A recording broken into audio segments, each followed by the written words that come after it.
It's on record. Okay. Okay.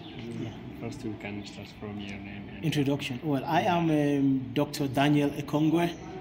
I am a Cameroonian, and I work with the Pan-African Institute of Development, West Africa, PEDWA. Okay. I am head of government relations, and I was invited to the African Dignity Forum by the United Nations Peace University, so that we can discuss in line with the AU Agenda 260 and see how we can regain African dignity through Pan-Africanism. Thank you. Could you tell us the short briefing of your Presentation? Yeah. Okay. My paper is titled, or was titled, I've presented already. My paper was titled Ivory Project, Pan-Africanism and the Challenges of the New World Order. And the basic theme or idea is that from the idea of Pan-Africanism, Africa has achieved so much. I think that with the challenges in the present global or world order, contemporary international challenges, Africa can still achieve success on the platform of Pan-Africanism. How can that be done? Only through understanding the rules of the game that regulate world order.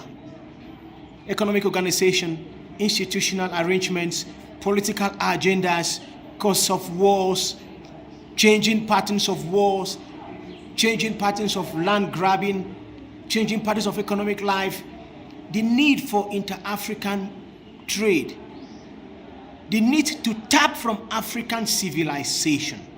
That is my argument. Our African leaders, intellectuals, youth leaders, community leaders, chiefs, students, we must understand that as Africans, we have a chance to succeed.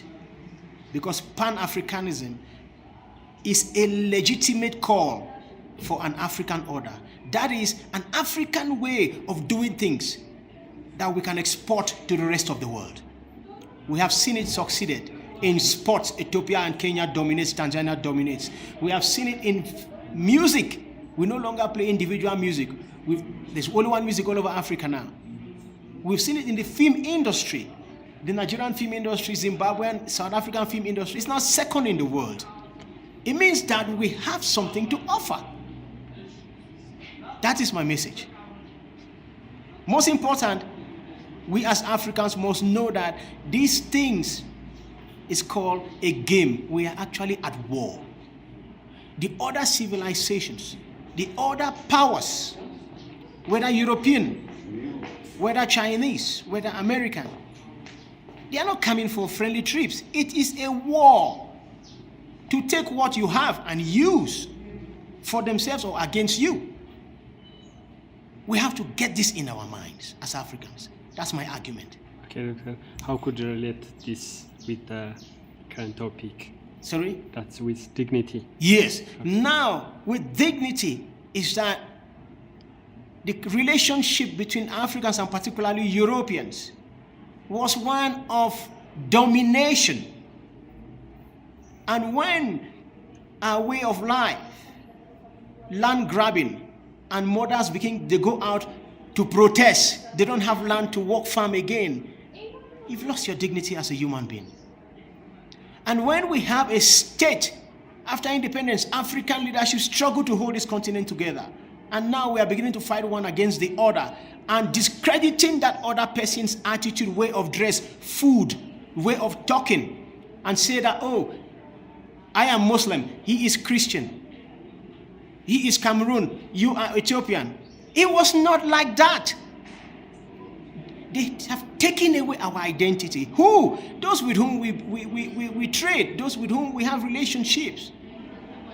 When we go to the United Nations, we have 54 independent African states in the United Nations. That is, the membership is 193. And 5 people decide for the rest of the world. America, China, France, Britain, Russia, and we have 54 states.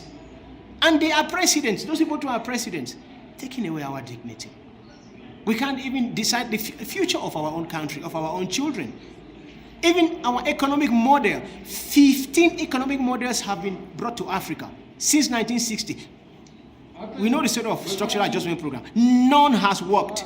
Why must they give? Why do we take these models when we have our own model of economic trade?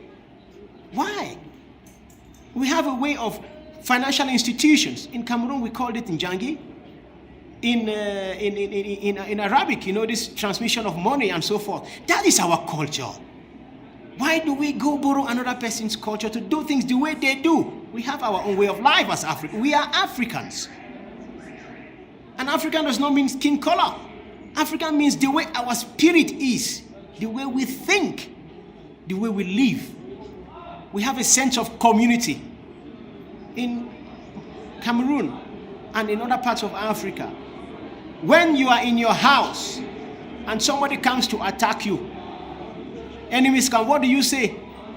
Oh, in Cameroon we call it in Pidgin, Hunakamo. You are not calling an individual, you are calling the community. But in the other part of the world, it's individualism, individual rights. These are the things we are saying, that we have a chance as Africans now where the rest of the world are in problem. Europe is facing security challenges, financial challenges. The basis of European Union is crumbling. And they are facing immigration and so forth. We are having double-digit economic growth.